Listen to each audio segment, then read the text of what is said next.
So to see those tight window throws that are necessary in the league as viable throws, I thought was really, really special for Williams this past week. You're tuned in to the Ross Tucker Football Podcast, guiding your gridiron journey, none other than your host, former NFL lineman, Ross Tucker.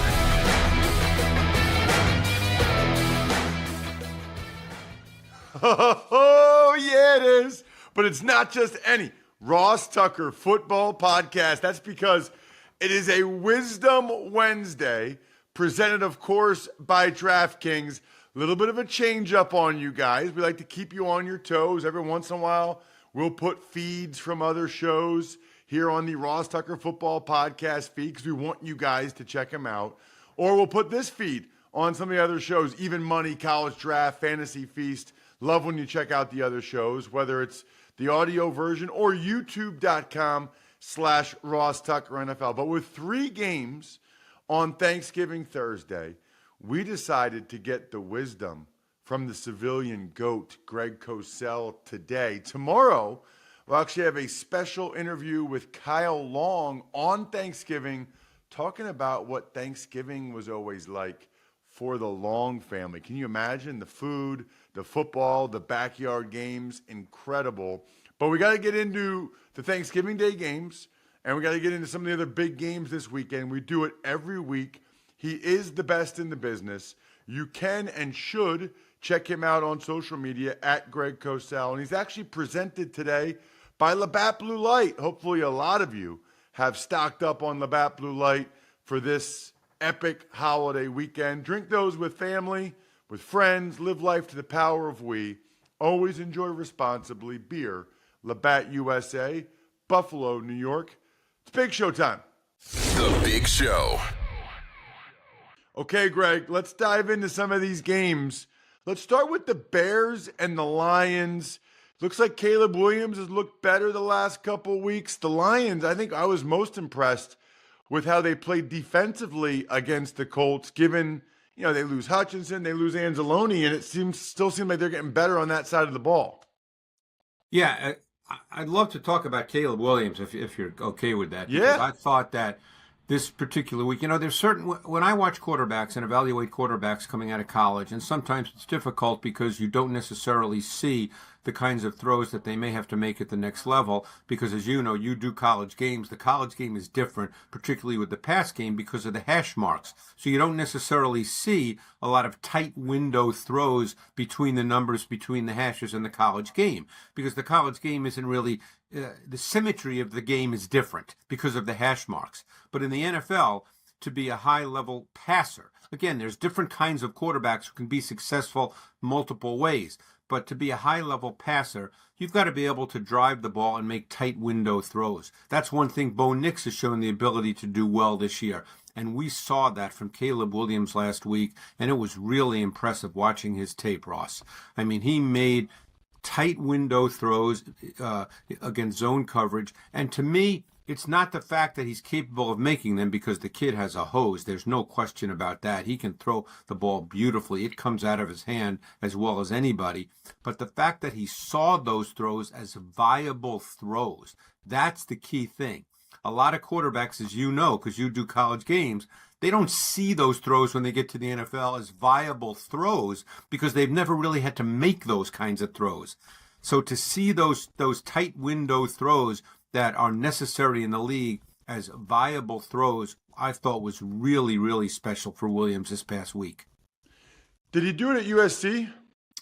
Not a lot, because you don't really have to. USC, he was more of a movement player, which obviously he can do that, and he made a couple of special plays off movement. And you know what? He's always going to be able to do that, and maybe every week we'll look at a play like he had this week when he rolled right and hit Swift, and that play got replayed over and over, and that's the play people focus on. But that's not, to me, what would make him a great quarterback. And you know me well enough to know I don't use the word great loosely, but that's what the Bears are expecting because they drafted him number 1. So glad you brought that play up, Greg. This is one of my biggest pet peeves. It was an incredible play. I have no idea how he did that. Jumping in the air, like clicking his heels together, facing the sideline, running full speed, and then somehow he makes a great throw down the field. You know what's happened, Greg? You know how many people posted that and said the Bears are going to be just fine at quarterback, or Right. LOL, people that say Caleb Williams won't be a star, like all those things. What we've done in society, and in particular because of social media, we have conflated the ability to do the spectacular with consistent superior performance. They're not the same thing. No. You know, a lot of times what makes great NFL quarterbacks great is how consistently they make the routine or boring plays look. Think about Brady or Manning or Breeze or some of these guys. Brady or Manning or Breeze, none of those guys ever made a play like Caleb Williams made on that one throw. No. And that's great. But like that's a huge pet peeve of mine, that people see one spectacular throw from Anthony Richardson or Caleb Williams or whoever, and in their mind, that means, see, look what he can do. He's a great quarterback. That does not mean he's a great quarterback. No, that means he can make spectacular plays. Why do you think I mentioned those tight window throws? And by the way, if I may play the role of host, that's a terrific segue into the night game, the Miami-Green Bay game, because in many ways you just described Tua Tagovailoa, who Tua Tagovailoa may be the best window thrower in the National Football League. His timing, his sense of timing, his rhythm is really, really high level. And by the way, that's hard. You know, they look routine because he's so good at it, but you know how hard that is to do, to make those kinds of throws consistently, and he does that consistently. He is so efficient when I watch his tape, he just sees these throws. And again, it comes back to what a quarterback sees as a viable throw. Because in this league, you don't get a ton of just easy throws where a guy's wide open, anybody could make it. You know, there's a few of those. Of course there are. But these kinds of tight throws that have to be made in the NFL, and Tagovailoa is playing at a really high level. They're one of the most fascinating teams now. I don't know if they'll make the playoffs, obviously, because he was out. They dug themselves a hole. But that's an offense that is really intriguing to watch. All the motion, the way they expand and move defenders, the way they create windows. I mean, it's a pretty offense to watch. It is a beautiful offense to watch. Didn't you have them a couple of weeks ago? Yeah, their Raiders game. Yeah. It's beautiful. It's like synchronized swimming. Yeah. It's really beautiful to watch. And I'm so glad you said that. I don't think when you watch it on TV, you can appreciate how early he throws the ball. No, I agree. Imagine, I want the listeners or people watching youtube.com/Ross, imagine throwing the ball into a space on the field where it's in between multiple defensive players.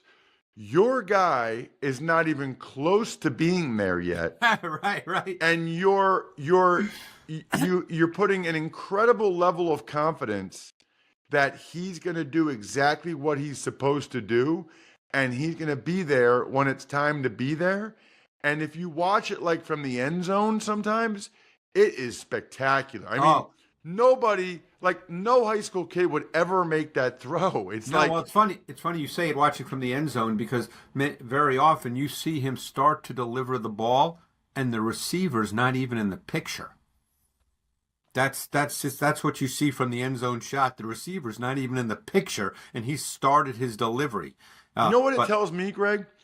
The receivers must not have a lot of choices when they're running those routes, because he's throwing it before, like, there would be a lot of interceptions if they were making a lot of choices on the run. I mean, they must have a pretty good feel pre-snap. Yeah, you know that. That's all timed up. I mean, I'm not saying that makes it easy, but that's all timed up. I remember many years ago, having a conversation with Steve Young, and he was telling me that until he learned how to do that, and Bill Walsh harped on this and coached him up on this hard all the time, until he learned how to do that, he couldn't become a great quarterback, because you need to throw the ball. Particularly, see, that's the point I was making about Caleb too. when you throw the ball between the numbers between the hashes, you can't wait. Then it's too late. You know that, Ross. You played. Then it's too late. You can't wait because you have to throw it with anticipation, with timing. If you wait, the defense will be there.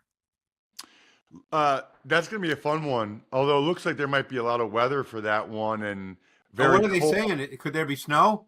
I don't. I know if they're saying that for my game, Buffalo and the Niners Sunday night radio. I don't know about snow, but I know it said under 20 degrees or something, and I saw where Tua's Boy. excited about it because he knows what the narrative is about him from Hawaii and Alabama, and he said, "I can't wait to destroy that narrative." I just love his mindset right now. The interesting thing, just a real quick point on the Packers. I mean, and this is something, and I'm sure you've noticed it as well. It seems like the run game has returned a bit to the NFL. That what's really happened this year in the league is there's been such an increase in the use of 12 personnel by teams. I mean, there's many teams. I would say there's probably 8 or 9 or 10 teams that play over 40% of their offensive snaps out of 12 personnel with 2 tight ends on the field. So I'm not saying that there's a dramatic change in the NFL, but everything, as you know, you've been doing this a long time, everything is cyclical in the league. So I'm curious to see where this goes. But, last week the Packers had 42 rushes for 169 yards. And we know how Matt LaFleur does want to run the ball. So we'll see. I mean, weather may not affect them at all. What about Raiders Chiefs? That's the Black Friday game, Greg.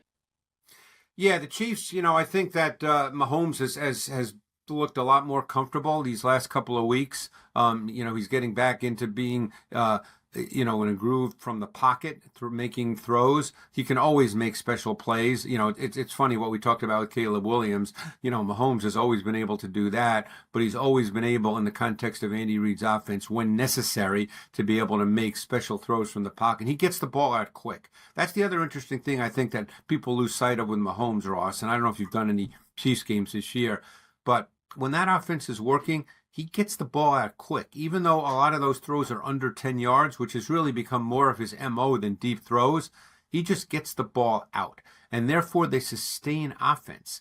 A lot of people say, well, they don't quite look like the Chiefs offense, but this is what the Chiefs offense is. It's quick rhythm. They sustain. He makes some special plays. They're the best third down offense in the league. They're number 1 in time of possession. They just don't look, I think, what people expect them to look like because Mahomes is so talented. The thing to keep an eye on with the Chiefs right now is their defense a little bit. Ever since they lost Jalen Watson, their defense is highly, dependent is not the right word, but they've had really good corner play in recent years. And and Spagnuolo's been able to take advantage of McDuffie and Snead and Watson, these guys. Well, Snead's in Tennessee and Watson's hurt. So, that's a great point. That's a great point. McDuffie's been playing on the outside pretty much exclusively now, and they basically play, in a sense, big nickel with Shamari Connor being their slot. Yep. What about the Chargers and the Falcons, Greg? That's a couple teams in playoff positioning right now. Yeah, Chargers are kind of an interesting team. I know they lost the other night, but their offense is kind of evolved in a nice way with the use of multiple tight ends and the use of a lot of play action. Herbert's been really, really efficient in this offense. He's not thrown an interception, I think, in 9 consecutive games. Obviously, there were some bad drops the other night, which could well have changed that game. But that's become a highly, highly efficient offense. But off the play-action pass game, Herbert's been driving the ball down the field. It didn't quite happen the other night, but that's the way it's evolved over the course of the season with the multiple tight ends and driving the ball down the field. So we'll see against a Falcons defense that really doesn't have a pass rusher. So we'll see how that plays out. That's really a big game for both teams. Yes, we're getting to that point of the year where, like, for these teams, I mean, the Falcons need to win for the NFC South. The Chargers need to win for a playoff berth. I mean, these are the type of games that you really like. What about another one similar? The Arizona Cardinals and the Minnesota Vikings, Greg. Yeah, I've been really enjoying watching the Vikings offense. I think Kevin O'Connell, in some ways like Ben Johnson, he does such a great job with his routes, spacing. He really presents clean throws for Sam Darnold, who's looked very good for 95% of this season, looks comfortable. And Darnold, it's funny how when a quarterback is comfortable with his offense and what he's seeing from the defense, how his arm just looks stronger. Now, Darnold's always had a good arm, but the ball comes out really, really well. They do a lot of great things versus zone coverage with their route concepts and route combinations, and they're an attacking pass game. It's not a check down pass game. They work the intermediate and intermediate to deeper levels really well. You saw that on critical throw in overtime when he hit Hawkinson. Those are the kinds of things they do really, really well. And if they can get Aaron Jones going, because their O-line's been a little bit of an issue. I mean, they lost Darisaw. I don't think people realize how good a left tackle he is. Then Cam Robinson, who, just from tape study, I don't think Cam Robinson's that good a player. And then he got hurt, and now Quisenberry is playing. So, their O-line is a bit of a struggle. But Aaron Jones, if they can get him going a little bit with some kind of a run game, they've got a really good offense. Yeah, I mean, I think O'Connell is pretty clearly, to me, the coach of the year in the NFL. Yeah, I thought they'd be last in that division. They're 9-2. You got to give me a break. I mean, yeah. And they didn't have Hawkinson most of the year, and now they lose their Darisaw. I mean, it's super impressive what they've been able to do. What about, Greg? I think both these teams are interesting right now. The Titans and the Commanders. The Commanders have now lost 3 straight. Yeah. I did the Titans game on Sunday, Greg, and it's fascinating because Levis did a lot of really positive things. Yep. He also took 8 sacks, at least half of which I put on him, and had a pick 6. It's like pick 6. It's a weird, really good game, if that makes sense. Yeah. Well, if we said going into the game that one team the quarterback would be sacked 8 times, that they'd have an interception return for a touchdown and an 80-yard kickoff return, you'd probably say they'd have no chance of winning that game. But I don't think people are aware, and you just did the game, I don't think people are aware of how good their defense is. And they're getting really good play from unexpected sources. I mean, Tavondre Sweat has had an outstanding year, and you just did that game, and you saw what a factor he can be inside with Jeffrey Simmons. That's as good a D-tackle duo as there is in the league. And they've gotten really solid play from 2 corners who were not expected to play at all. The rookie Brownlee from Louisville, who will make a mistake here and there, but he's super aggressive, super competitive, has amnesia in a positive way, just keeps playing. And the Baker kid who came from Indy as a free agent, he's been pretty good. And then they had to play Worley, who found out about a minute before the game that he was going to play because of Hooker. I guess he was ill. He actually, played reasonably well in this game. And I thought Kenneth Murray had his best game of the season, hands down. He was flying all over the place. So this is a really good defense. And offensively, the O-line, I mean, it might have been Latham's, the left tackle, his worst game of the year in pass pro, but they were able to weather the storm. Tony Pollard very quietly has had an outstanding season, and when they can run the ball, their offense at least settles into some kind of meaningful, way. Yeah, I mean, that was no fluke. They were the better team in the game. I mean, the Texans still almost won, but I thought the Titans were clearly better. And what's going on with C.J. Stroud, you rarely see a quarterback go one year to the other where his ball placement becomes a problem. I mean, last year he was as precise a ball placement thrower as there was in the league, and this year he is just missing routine throws. Well, I don't know what that is, but it's strange. I mean, the one interception, Mechie stopped his route, but that's, to your point, that's not what it's about. There were other throws that he just missed. Yeah. There was a couple and I just said, man, I'm just not used to seeing that from him. It's funny you say that. I don't know that Mechie stopped his route. That was snag flat, and he ran the snag route. And again, unless you heard something or somebody said something, it was snag flat, which is in everybody's playbook, and it's a routine boundary 2-man route concept. And again, maybe I'm wrong, but I don't think he stopped his route. I think he ran the snag route. I guess what I would say is I could tell by their body language and their interaction, Stroud thought he was going to keep going. Yeah, and maybe I'm not. I don't know whose fault it was. I could be wrong. I could be wrong because I'm not seeing the interaction. My point is that was not an errant throw. Yeah, that was, and Stroud said it after the game. He called it a miscommunication. Yeah. All right. What about the Eagles and the Ravens, Greg? Huge game. Eagles Ravens. What do you got?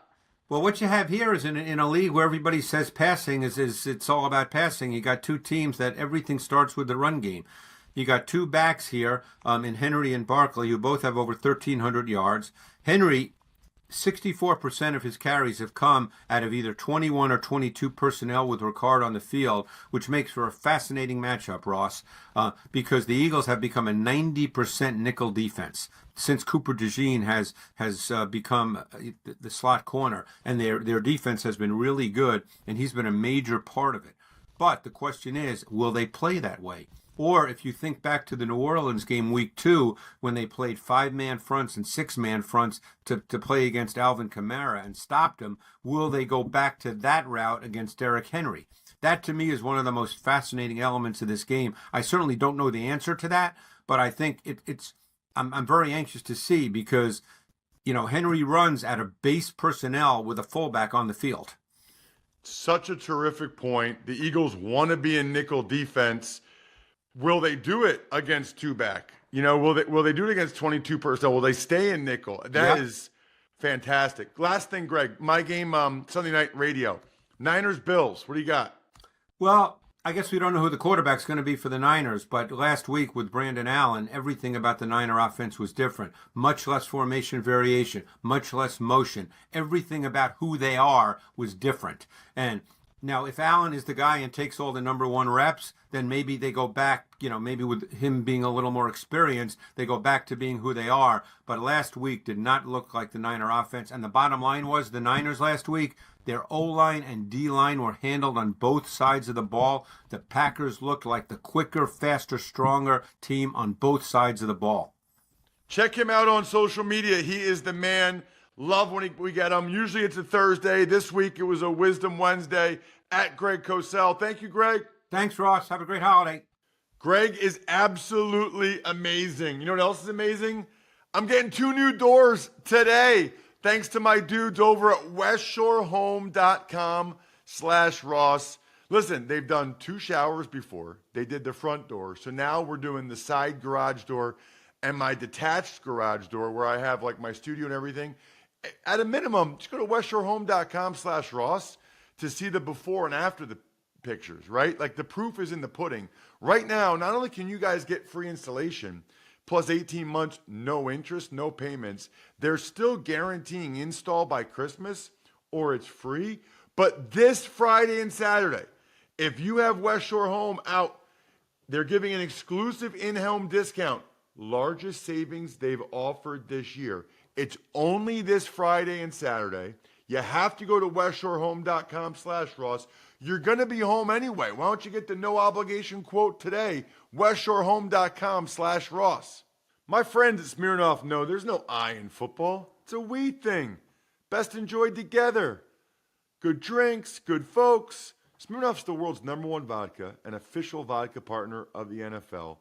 And we got the holidays coming up. More opportunities to watch football and make delicious Smirnoff cocktails. Thanksgiving, Black Friday, Christmas. Smirnoff and the NFL are with you every step of the way. Make sure to drink responsibly. Take a minute. Make a plan. Never drive impaired. Please drink responsibly. Smirnoff number 21 vodka, distilled from grain, 40% alcohol by volume. The Smirnoff Company, New York. Please not share with anyone under legal drinking age. Smirnoff, we do game days. Tuck's Takes. All right, Ross, few notes. Giants quarterback Daniel Jones, he cleared waivers, and it doesn't appear he's going to be in a hurry to sign anywhere, while the team, they also placed edge rusher Azeez Ojulari on IR, and they claimed tight end Greg Dulcich off waivers after the Broncos released him. Ojulari had played pretty well for them, so that's a bummer. It sounds like there's a chance he'd come back later in the season. I highly doubt that. Dulcich is fascinating to me because I thought he'd be perfect in Sean Payton's offense. I'm not sure what happened there. And then the Daniel Jones thing, there's like competing reports. Some reports say that he might sign today. Other reports, or at least Ryan Fitzpatrick says, why sign anywhere? He's getting the money anyway. So there's a lot of, that's a very, very intriguing decision for Daniel Jones to make that I'll be curious to see what he ends up doing. The New York Jets are enlisting the help with the 33rd team's Mike Tannenbaum and Rick Spielman to help in search of a new general manager and head coach. I'm gonna make this my Labatt take of the week, Jack. Presented by Labatt Blue Light, the pristine Canadian Pilsner. Enjoy your beers together so you can live life to the power of we. Always enjoy responsibly. Beer, Labatt USA, Buffalo, New York. I love this move by the Jets. In full disclosure, I write an article every other week for the 33rd team. I don't talk to any of these people. I have no idea what's going on, whatever. But my point would be this. These owners hire search firms all the time. Who runs these search firms? How much are they paying? Why not hire Mike Tannenbaum and Rick Spielman, who are both longtime GMs, who know all the scouts, know all the GM candidates. And by the way, Tannenbaum had the most successful run with Woody Johnson anyone's ever had. So Tannenbaum at least knows who would work best with Woody Johnson, who seems like a pretty unique guy to work with. I think this is a good move by Woody Johnson and the Jets. Some other news includes the Lions, they're cutting edge rusher James Houston. The Eagles, they claim defensive end Charles Harris. Bucs safety Jordan Whitehead is done for the season with a torn pec muscle. Edge rusher Shaq Barrett applied for reinstatement from the NFL, while Rams wide receiver DeMarcus Robinson, he was arrested on suspicion of DUI. And safety Jabril Peppers is being activated off the commissioner's exempt list. Well, that's good news for Peppers and the Patriots for sure, because he's a vital part of that defense. Not good for DeMarcus Robinson. The Shaq Barrett thing is interesting, because the Dolphins, I don't know what they're going to do. I don't know what his contract's supposed to be, but you don't just have like that salary cap space ready. So I don't really know how that works. Charles Harris has 3 sacks this year. He's a guy that does know how to get to the quarterback. He had one year where he had like 8.5. The Eagles just need depth there. I don't know that he'll play, but they need to have a 4th or 5th guy ready, especially if something happens to the other guys. I thought they might go for James Houston. He had 8 sacks a couple years ago, and then the Lions just cut him. So maybe the Eagles will try to pick up James Houston as well. Other than that, Kyle Long tomorrow should be epic. I think we're done here. Thanks for tuning in to the Ross Tucker Football Podcast. Make sure to also check out Even Money, Fantasy Feast, and College Draft, all on the DraftKings Network on Samsung TV Plus, YouTube, or subscribe to the podcast on your favorite platform. Shout out myfrontpagestory.com. Got a cool tweet from a listener yesterday. Said they ordered one for their grandmother. Cannot possibly recommend it enough for any grandparent or parent. They will read it over and over and over again. myfrontpagestory.com, backofficescheduler.com, humanheadnyc.com,